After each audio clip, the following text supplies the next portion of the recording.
Shri Prince राज।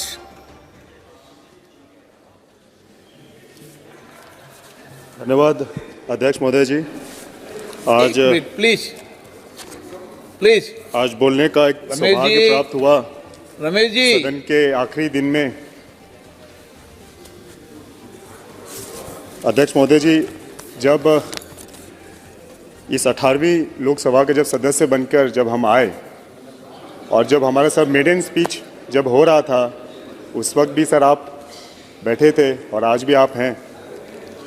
Sir, हमने अपने प्रथम भाषण में हमने बताया था कि हमें कैसा अनुभव इस सदन में मिला।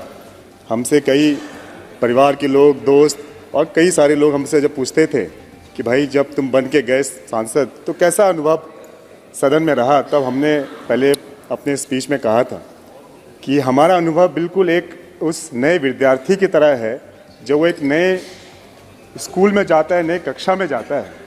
और जब वो बैठता है तो वो देखता है कि बाएं हाथ दाएं हाथ में जो उसके साथी होते हैं, कोई पढ़ने में अव्वल होते हैं, कोई नटखट होते हैं, कोई शरारती होते हैं, कोई पढ़ने नहीं देते हैं और कई तरीके के क्लास में हर तरीके के होते हैं। उसी तरीके से ये सदन भी उसी तरीके का अनुभव देता है, जहाँ एक तरफ हमारे मंत्रिमंडल बैठते हैं, काफ़ी अनुभवी लोग बैठते हैं, और दूसरी तरफ हमारे विपक्ष के साथी लोग बैठते हैं, और कई ऐसे भी होते हैं जो कि चुपचाप बैठते हैं, किसी चीज़ में पार्टिसिपेट नहीं करते या चुपचाप सुनते हैं, अनुभव लेते हैं। तो इस तरीके का हमारा अनुभव इसमें रहा। ये तो हमारा सौभाग्य, गर्व कहिए, सौभाग्य की बात कहिए, फ़ख्र की बात कहिए कि ऐसे वक्त में हमें इस सदन का सदस्य बनने का मौका मिला जब सदन ने एक इतने ऐतिहासिक निर्णय लिए, ये स्वदेशी संसद का निर्माण हुआ और जैसे 370 जैसे धाराएं हटाई गई, ट्रिपल तलाक जैसे चीज़ों को हटाया गया, चाहे कोविड के दौरान स्वदेशी वैक्सीन बने, चाहे महिला आरक्षण, इतने अहम चीज़ों का निर्णय लिया गया और उसका एक हिस्सा बनने का सौभाग्य प्राप्त हुआ। सभी माननीय सदस्य के साथ यहाँ बैठने का सौभाग्य प्राप्त हुआ। हम सभी को तहे दिल से हम धन्यवाद देते हैं। आप लोगों ने बड़े यहाँ जितने सीनियर हैं, हमारे अभिभावक हैं, उनका आशीर्वाद हम पे रहा। उन्होंने हमें गाइड किया, उन्होंने रास्ता दिखाया कैसे सदन में बोलना चाहिए, कैसे व्यवहार रखना चाहिए, कैसा सदन की प्रक्रिया होनी चाहिए। और यहाँ कई दोस्त भी बने हमारे, कई का साथ मिला, कई का प्यार मिला।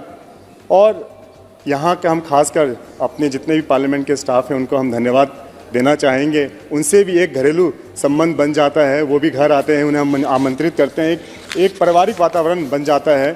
और हम अपने माननीय सदस्य सुप्रिया सुले जी का हम बिल्कुल समर्थन करते हैं जब उन्होंने कहा कि ये राजनीतिक होना चाहिए, मतभेद राजनीतिक होना चाहिए, परिवार ये एक व्यक्तिगत नहीं होना चाहिए। इसका हम इस समर्थन करते हैं और हम भी इसी विचारधारा पे चलते हैं कि आपका जो भी मतभेद है राजनीतिक होना चाहिए। एक व्यक्तिगत संबंध अलग होता है और वो हमें लगता है वो व्यक्तिगत संबंध हमने यहाँ पे सबके साथ बनाया है, सबके साथ वो एक जुड़ाव बना है। और इस सदन का आखिरी दिन है, काफ़ी भावुक क्षण है और हम अपने अध्यक्ष महोदय जी का हम आपको धन्यवाद देते हैं। आपने भी जिस तरीके से सर, अक्सर आपसे जब मुलाकात होती थी आप अक्सर हमें मोटिवेट करते थे और बोलते थे कि सदन में कुछ बोलो। तो सर, जैसे चीज़ें सीखते सीखते हम लोग आगे बढ़े और हौसला बना, और जिस तरीके से यहाँ पे देश के हित में हम लोगों ने अपने मुद्दे उठाए, जनहित में हमने अपने मुद्दे उठाए, हमें पूर्ण विश्वास है कि ये नई सदन जो बना है इससे कई और कीर्तिमान स्थापित किया जाएगा। और अंत में सर, हम अपने समस्तीपुर की जनता को, सर हम समस्तीपुर लोकसभा क्षेत्र को रिप्रेजेंट करते हैं, हम वहाँ की जनता को हम तहे दिल से धन्यवाद देते हैं कि उन्होंने अपने आशीर्वाद से मुझे इस सदन का हिस्सा बनने का मौका दिया। और आप सभी कोई दोबारा आएँ, 200 पार होने के बाद जितने बचते हैं आप लोग दोबारा आएँ और इस सदन का हिस्सा बने। इन्हीं चंद बातों सर हम आप सबों का धन्यवाद देते हैं, आप सबों को शीश झुकाकर हम नमस्कार करते हैं, प्रणाम करते हैं। बहुत बहुत धन्यवाद सर। जय हिंद।